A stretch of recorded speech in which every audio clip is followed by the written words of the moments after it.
Lifestyle, मैं हूं आपके साथ तरनजीत। और फ्रेंड्स, एक बात मैं आपको बताना चाहूंगी कि हर किसी मौसम को लेकर एक अलग चॉइस होती है। किसी को सर्दी का मौसम पसंद होता है तो किसी को गर्मियों का मौसम पसंद होता है, पर हर मौसम के अपने फायदे नुकसान होते हैं, है ना। कहने का मतलब है कि हर मौसम को हम एंजॉय तो करते ही है, पर कई बीमारियों का सामना भी करना पड़ता है हमें। अब देखिए ना, जैसे कि ये वाला मौसम, जाती हुई सर्दी भी कई बीमारियां देखी जाती है। जी हाँ, कॉमन कोल्ड से लेकर एस्थमा तक इस मौसम में आपको कई बीमारियों का सामना करना पड़ जाता है। इसी पर चर्चा करने के लिए हमारे साथ स्टूडियो में आज मौजूद है डॉक्टर निशांत सिंह बेनीवाल, जो कि सीनियर जनरल फिजिशियन है। सर, आपका बहुत बहुत स्वागत है हमारे शो में। और सर, आज हमारे सवालों के जवाब देंगे। तो कैसे इस मौसम में रखें अपना ख्याल, इसी पर है हमारी आज की ये खास पेशकश।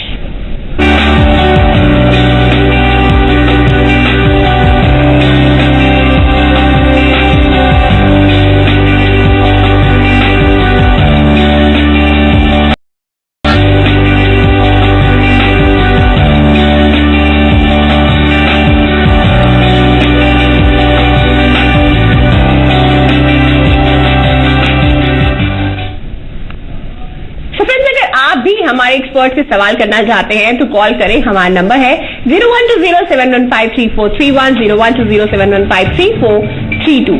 जी हाँ, सीजनल चेंज से जुड़े किसी भी तरह का सवाल अगर आप करना चाहते हैं तो आप हमें कॉल कीजिए 012071153431, 012071153432। इस मौसम में कौन कौन सी बीमारियों से आपको बचना चाहिए, कौन कौन सी बीमारियां हो सकती हैं इस मौसम में, और इस सीजन में कैसे आप अपना ख्याल रख सकते हैं, इस पर देखिए हमारी ये खास रिपोर्ट।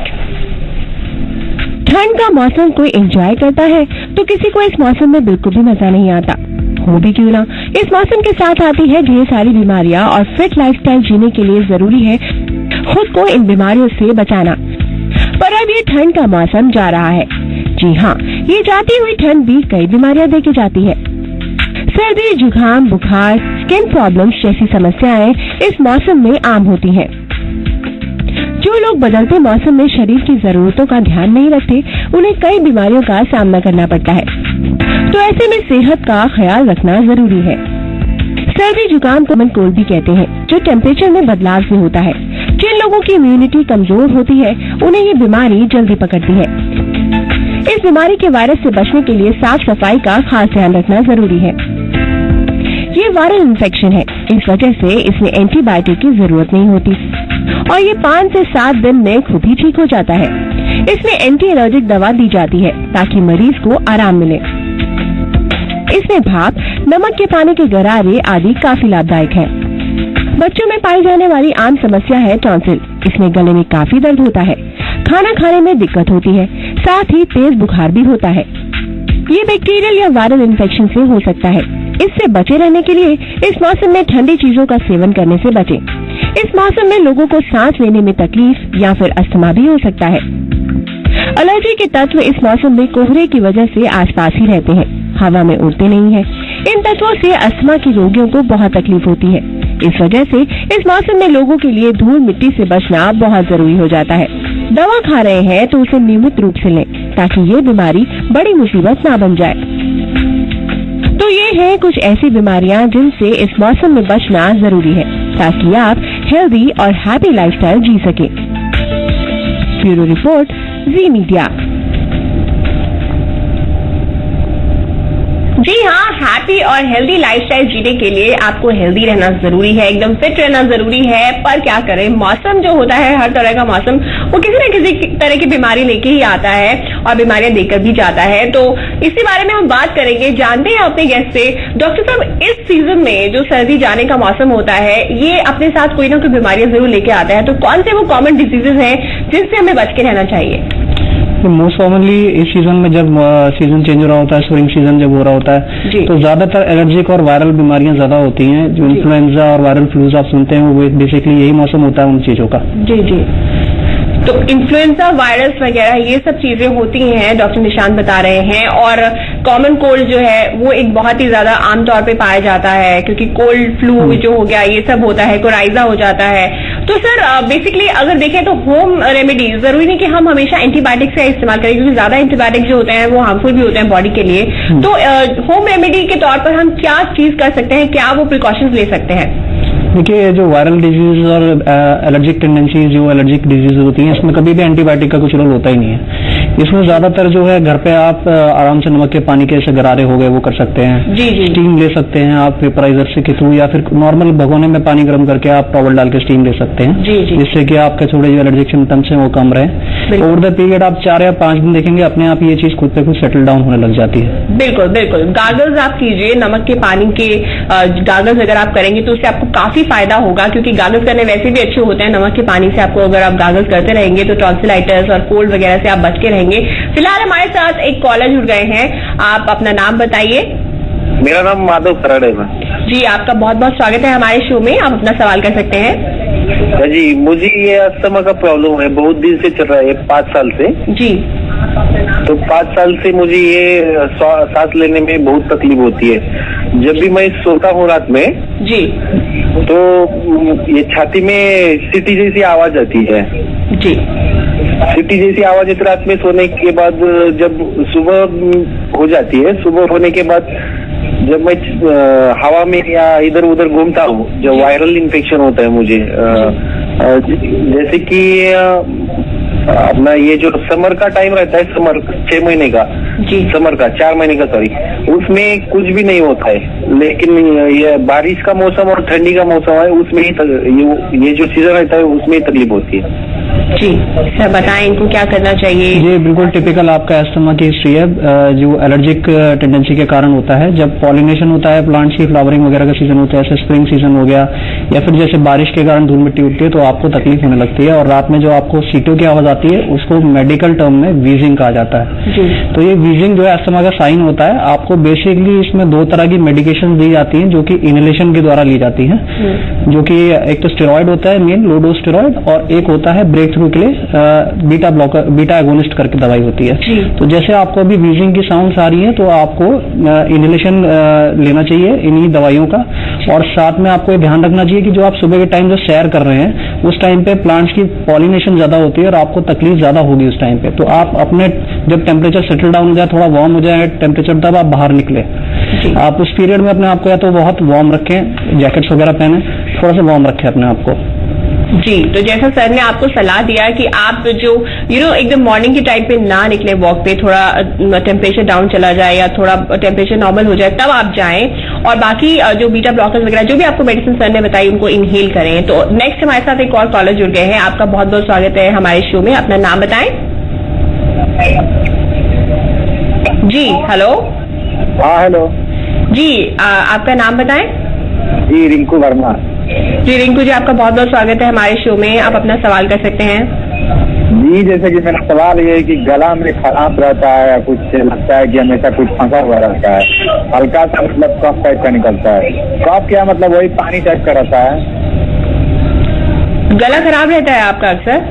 हाँ, मतलब गला खराब, मतलब खराब नहीं रहता है, जैसे कि कभी मतलब जोर से लगाने पर जैसे कफ टाइप का निकलता है। जी जी सर, बताएं इनको।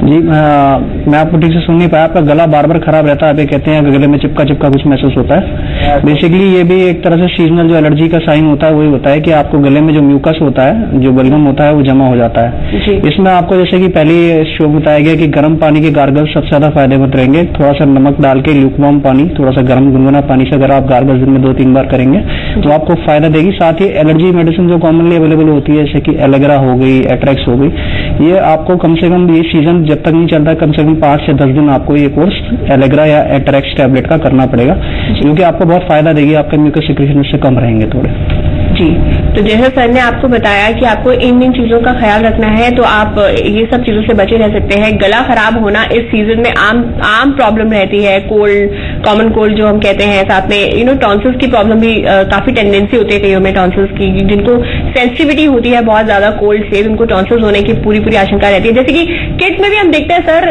टॉन्सिलाइटिस किड्स में ज्यादातर पाया जाता है, तो उनको ऐसा क्या किन किन चीजों से बच के रहना चाहिए, क्योंकि बच्चों को टॉन्सिल्स की प्रॉब्लम अक्सर रहती है, वो चॉकलेट्स और ये सब चीजें भी लेते हैं, तो क्या करना चाहिए उनको ऐसे में? बेसिकली टॉन्सिल्स जो होते हैं डिफेंसिव ऑर्गन्स ही होते हैं, वो लिम्फ नोड्स होती है, और बच्चों को जब बचपन में इम्यूनिटी लेवल डेवलप हो रहे होते हैं, तो हर चीज से जब एक्सपोजर होता है, जैसे कि स्पेशली ठंडी चीजें हो गई, मीठी चीजें हो गई, जो चॉकलेट्स और ये जो कोल्ड चीजें आइसक्रीम वगैरह खाते हैं, उससे इन्फ्लेम हो जाते हैं जल्दी। तो आपको वही चीज प्रिकॉशन रखनी है बच्चे के साथ। उसको जब सीजन ठंडा हो तो बिल्कुल भी ये चीजें अलाउ ही नहीं करनी चाहिए कि वो ठंडा पानी पिए। इनिशियली जैसे ही स्कूल से आते हैं बच्चे तो टेंडेंसी होती है कि फ्रिज से निकाली एकदम ठंडी बॉटल पी ली। थोड़ा सा नॉर्मल टेम्परेचर का पानी होना चाहिए। और ये चॉकलेट्स वगैरह का जो है थोड़ा सा इंटेक जो है उस पर थोड़ा सा आपको मॉनिटरिंग करनी चाहिए। बिल्कुल बिल्कुल, चॉकलेट के इंटेक पे आपको जो है मॉनिटरिंग करनी होगी और ठंडा पानी इनसे बच के रहना होगा। बच्चों को ठंडा पानी जरूर बच्चों को अवॉइड करें और चॉकलेट वगैरह का इंटेक जो बहुत ज्यादा करते हैं बच्चे वो भी अवॉइड करें। और इस वक्त हमारे साथ एक कॉलर जुड़ गए हैं, आपका बहुत बहुत स्वागत है हमारे शो में। अपना नाम बताएं। हेलो। हेलो। हेलो जी, आप अपना नाम बताएं और थोड़ा जोर से बोलिए, आपकी आवाज हमारे तक नहीं पहुंच रही है। जी हेलो हेलो, की आवाज क्लियर नहीं है। आप प्लीज थोड़ा जोर से बोल सकते हैं। हाँ, आर के वर्मा। आर के वर्मा, हाँ हाँ जी आपका बहुत बहुत स्वागत है। आप अपना सवाल कर सकते हैं। आर के वर्मा। हाँ हाँ जी बताएं। हाँ हेलो जी बताएं, क्या प्रॉब्लम है आपको इस सीजन से रिलेटेड? कफ की समस्या है। कफ की समस्या है? हाँ हाँ जी सर बताएं इन्हें। जी, कफ की समस्या है वो जैसे कि होता है कि जो एलर्जिक सीजन चल रहा है, वायरल इन्फ्लुएंजा वगैरह वाले वायरस घूम रहे हैं, तो आपको बेसिकली अपनी क्लीनिनेस पे ध्यान देना है, सफाई रखनी है थोड़ी, घर में धूल मिट्टी ना उड़े इस चीज का ध्यान देना है। और अगर कफ हो रहा है तो आपको बेसिकली सबसे ज्यादा चीजें जो कामयाब रहेंगी स्टीम, जो गर्म पानी की भाप दिन में 2 से 3 बार, और एंटी एलर्जिक मेडिकेशंस, यही आपके काम में आएगी। अगर आपको कफ में येलोनेस दिख रही है कुछ या ग्रीनिश टेक्सचर दिख रहा है तो फिर आप किसी लोकल अपने जो अच्छे डॉक्टर होते हैं उनको दिखा के इसमें एंटीबायोटिक का कोर्स लें। ये सब डिपेंड करता है कि आपको कफ में स्पुटम निकल रहा है कि नहीं निकल रहा है, बलगम आ रही है कि नहीं आ रही है। बिल्कुल बिल्कुल, तो आप इन चीजों का ख्याल रखेंगे और साथ ही स्टीम लेंगे। अगर स्टीम लेना बहुत जरूरी रहता है, उससे कोल्ड कफ इन सब में काफी आराम मिलता है। कोराइजा हो तो भी, कफ हो तो भी, तो स्टीम लेना बहुत फायदेमंद रहता है। तो आप स्टीम ले सकते हैं, उससे आपको काफी आराम मिलेगा। और इस वक्त हमारे साथ एक कॉलर जुड़ गए हैं, आपका बहुत बहुत स्वागत है हमारे शो में। अपना नाम बताएं। हेलो हेलो जी, आपका बहुत बहुत स्वागत है। आपसे गुजारिश है कि आप अपने टेलीविजन सेट का वॉल्यूम कम कर दीजिए, आपकी आवाज काफी इको कर रही है। हेलो जी, इनसे हमारा संपर्क टूट गया। आपसे हम बार बार यही गुजारिश करते हैं कि आप प्लीज अपने टेलीविजन सेट का वॉल्यूम जब भी आप हमें कॉल करें उसको कम रखें, ताकि आपकी आवाज हमारे तक एकदम क्लियरली पहुंच सके और हम आपके सभी सवालों का जवाब दे सके। क्योंकि अगर आप वॉल्यूम कम नहीं करेंगे तो आपकी आवाज इको करेगी और आपका सवाल हम तक नहीं पहुंच पाएगा। और इस वक्त हमारे साथ एक और कॉलर जुड़ गए हैं, आपका बहुत बहुत स्वागत है हमारे शो में। अपना नाम बताएं। हेलो, इनसे भी लगता है संपर्क टूट गया है। तो हम बात कर रहे हैं सीजनल चेंज से होने वाली बीमारियों की। हमने बात करी कॉमन कोल्ड की, हमने बात करी टॉन्सिल्स की, और सर कौन कौन सी ऐसी डिजीजेस हैं जिनसे हमें बच के रहना चाहिए इस सीजन में? जी, बेसिकली ये कम्युनिटी एक्वायर्ड इन्फेक्शंस होते हैं ज्यादातर, जैसे कि इन्फ्लुएंजा होता है, ये हैंड शेकिंग से बहुत ज्यादा जल्दी फैलता है। आजकल आपने देखा होगा कि सैनिटाइजर्स का ट्रेंड काफी चल गया है। ये सैनिटाइजर्स आपको अपने पर्स में कैरी करने चाहिए। वाइल शेकिंग हैंड्स, आपको अपने हाइजीन का ध्यान रखना चाहिए कि आप किसी से भी हाथ मिला रहे हैं, या जहां तक हो सके फॉलो द इंडियन ट्रेडिशन, आप नमस्ते बोलिए and hand shaking as far as possible avoid करिए, क्योंकि this is the main mode of transmission of the viruses from one person to the other. जी जी जी जी हाँ, जैसे कि सर ने बताया कि जो मेन मोड ऑफ ट्रांसमिशन है वायरसेस का, दैट इज हैंड शेकिंग। ये जो होते हैं कम्युनिकेबल डिजीजेज होते हैं इस सीजन में, तो इन सब चीजों से आपको बच के रहना चाहिए। हैंड शेकिंग, और जैसे भी टच करना है तो नहीं करें, उसकी जगह नमस्ते कर लें। और इस वक्त हमारे साथ एक और कॉलर जुड़ गए हैं, विकी, आपका बहुत बहुत स्वागत है हमारे शो में। आप अपना सवाल कर सकते हैं। Hello hello hello. हाँ सर, हम ये सवाल पूछना चाहते हैं ना। जी बताएं। सर मान लीजिए कभी सांस लेने में तकलीफ होता है, कभी लगता है कि मुंह में से कभी खांसने में आता है, उसके लिए क्या चीज करना चाहिए? सर इनको सांस लेने में प्रॉब्लम है शायद, और खांसी वगैरह भी रहती है, तो क्या करना चाहिए? सांस लेने की अगर आपको तकलीफ हमेशा रहती है और सर्दी के और सीजन चेंजेस पे ज्यादा रहती है, तो वो basically allergic rhinitis, allergic bronchitis का साइन है, जो कि अगर आप इग्नोर करोगे तो एस्थमा में कन्वर्ट हो सकता है। तो जैसे कि आपको सिम्टम्स आते हैं, तो आपको बेसिकली अगर रनिंग नोज है, आंखों से अगर आंखों में लालपन आ रहा है, तो आपको एंटी एलर्जिक मेडिकेशन लेनी चाहिए, स्टीम वेपर्स लेने चाहिए। और अगर आपको कोई सीटी-वीटी की आवाज सुनाई दे रही है अपने चेस्ट में से और रात को आपको छाती में बहुत टाइटनेस महसूस हो रही है, तो आपको इसमें इनहेलेशन मेडिसिन जो होती है ब्रोंकोडायलेटर्स, वो लेने पड़ते हैं। जी, तो जैसा कि सर ने आपको बताया कि आप ब्रोंकोडायलेटर्स का इस्तेमाल कर सकते हैं, और जो जो मेडिसिन भी आपको बताई गई हैं आप वो सब मेडिसिन लीजिए, उससे आपको काफी फायदा होगा। और ये जो प्रॉब्लम सर ने बताई कि एलर्जिक राइनाइटिस जो है वो कुछ टाइम बाद अस्थमा में भी कन्वर्ट हो सकता है, तो इन सब चीजों का अगर आप ख्याल रखेंगे तो ऑब्वियसली आपको प्रॉब्लम्स नहीं होंगी, प्रॉब्लम बढ़ेंगी नहीं। इस वक्त हमारे साथ एक और कॉलर जुड़ गए हैं। आपका बहुत बहुत स्वागत है हमारे शो में, अपना सवाल कीजिए। हेलो। हेलो जी। हाँ जी मैम। जी हाँ, तो एक दिक्कत हो रही है मेरे पैरों में, वो बता सकते हैं आप? पैरों में दिक्कत हो रही है? हाँ मैम। तो आपको इसी मौसम में दिक्कत रहती है क्या? नहीं, वो ना साल भर हो गई, वो पैरों पे ना जो जांग है उसमें झुर्रियां पड़ गई है मैम।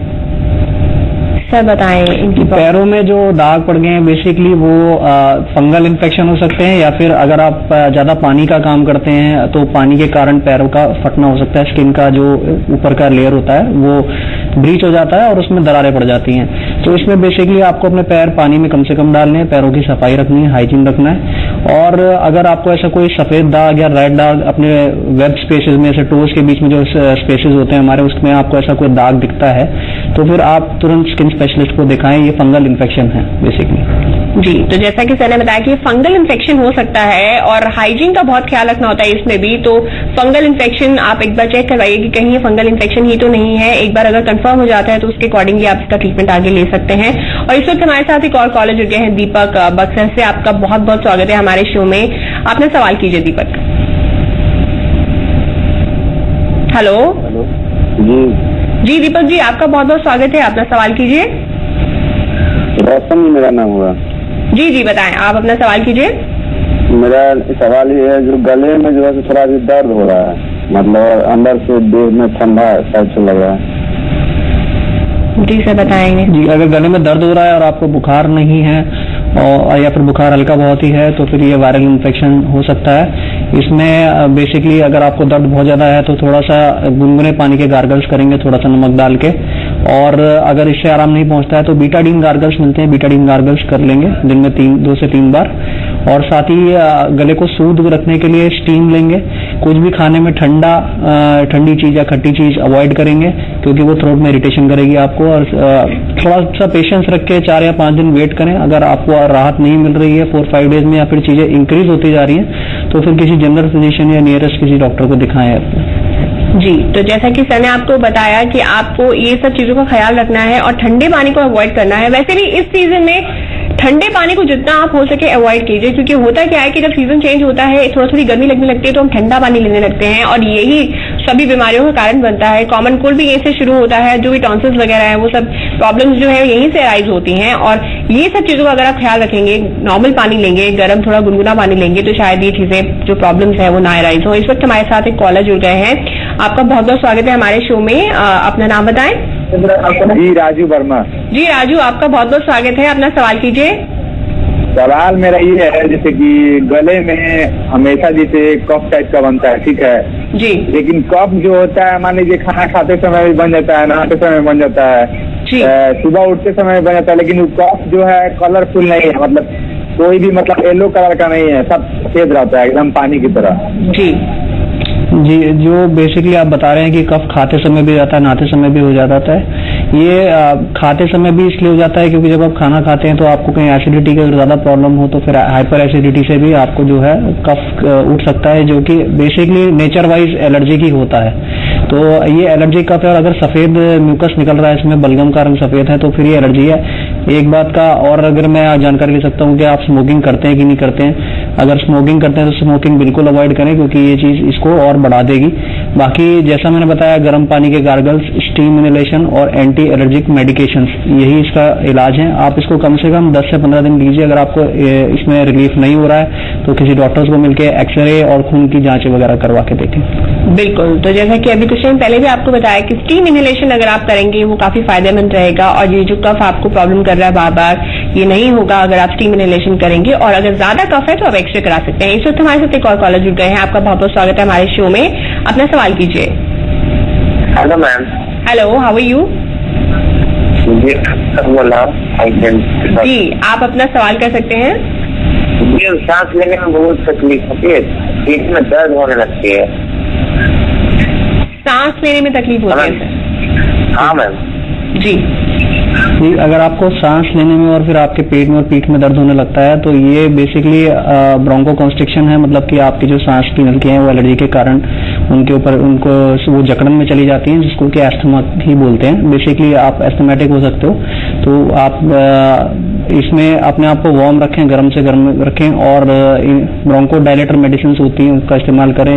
कहीं भी नियरेस्ट हॉस्पिटल में या किसी डॉक्टर के पास जाके अपना पल्मोनरी फंक्शन टेस्ट करके जो टेस्ट होता है वो जांच कराएं, पीएफटी की टेस्ट करा के देखें, एक एक्सरे भी निकलवा के देखेंगे तो बेटर रहेगा। बिल्कुल, तो जो सब टेस्ट सर ने आपको बताए वो सब टेस्ट आप करवाएं, क्योंकि हो सकता है कि आप एस्थमेटिक हो, और एस्थमा जो है वो काफी ज्यादा परेशानी करती है बीमारी, तो इससे पहले ही डिटेक्ट हो जाए तो ज्यादा अच्छा है।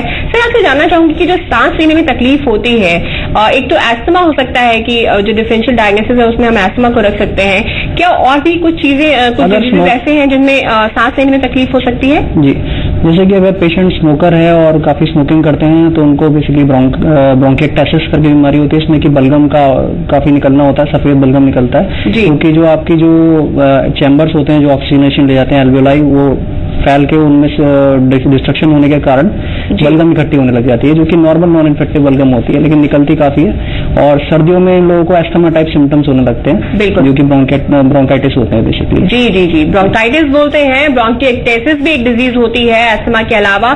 तो अगर आपको सांस लेने में तकलीफ है तो जरूरी नहीं कि आपको एस्थमा ही हो, और भी कई सारे डिजीजेस होते हैं जिसमें सांस लेने की तकलीफ होती है, तो आपको एक बार चेकअप जरूर कराना चाहिए ताकि आपका डिजीज और ज्यादा ना बढ़े। और इस वक्त हमारे साथ एक कॉलर जुड़ गए हैं।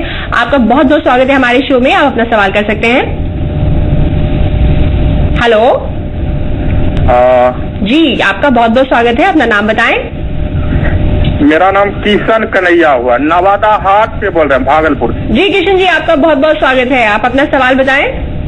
कि हमारे 2 बच्चे को खांसी लगभग 20 दिन से हो रहा है। जी सर बताएं। आपके छोटे बच्चों को अगर खांसी 20 दिन से हो रहा है, और जैसा कि हमने बताया शो में, उनका थोड़ा ध्यान रखें कि वो ठंडी चीजें, खट्टी चीजें, मीठी चीजें ज्यादा ना ले, और आप उनको भाप दें थोड़ा। अगर बुखार आ रहा है तो इस केस में अगर 20 दिन से खांसी है और बुखार भी बना हुआ है तो फिर आप डॉक्टर को मिलें। अगर केवल खांसी है, बुखार नहीं है, और बच्चों को सांस लेने में थोड़ी दिक्कत हो रही है, तो कोई भी अच्छा ब्रोंको डायलेटर कफ सिरप छोटे बच्चों के लिए जो आता है वो दें, उनको स्टीम दें, उनका ध्यान रखें कि वो कोई भी ठंडी चीज या फिर खट्टी चीज ना खाएं। जी, तो जैसे कि सर ने आपको बताया कि बच्चों को अगर सांस लेने में तकलीफ आ रही है और इतने टाइम से खांसी हो रही है तो ब्रोंकोडायलिटिस का एक तो आप इस्तेमाल कर सकते हैं। स्टीम लेना, जो कि हमने अपने पूरे शो में बताया है कि स्टीम लेना बहुत फायदेमंद रहता है। अगर आप वैसे भी देखेंगे, अगर आप वैसे भी स्टीम लेते हैं ना तो आपका स्किन ग्लो करेगा। मतलब मान लीजिए आपको खांसी जुकाम नहीं भी है, आप स्टीम अगर लेते हैं तो ये वैसे भी आपकी स्किन के लिए भी बहुत अच्छा होता है। क्यों डॉक्टर साहब, सही कह रहे हैं? जी बिल्कुल बिल्कुल। तो ये सब चीजों का अगर आप ख्याल रखें, स्टीम लें, और इस सीजन में कुछ कुछ आप जो सर ने आपको प्रिकॉशंस बताए उन सब का अगर आप ख्याल रखें तो ये सब जो छोटी छोटी बीमारियां इनसे आप बच के रहेंगे। और सर जाते जाते आप हमारे व्यूअर्स को बता दीजिए कि हमें किन किन चीजों का ख्याल रखना है इस सीजन में।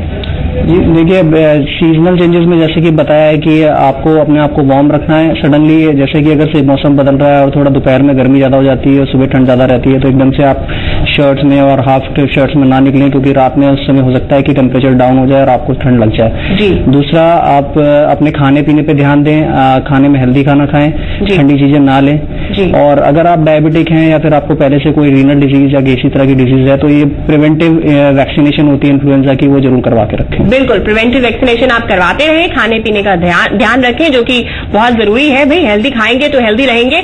तो इसी के साथ डॉक्टर साहब आपका बहुत बहुत स्वागत, आप हमारे शो में आए। तो फ्रेंड्स, आज के लिए इतना ही। कल फिर हाजिर होंगे किसी और इंटरेस्टिंग टॉपिक के साथ। आप रखिए अपना ख्याल। बाय।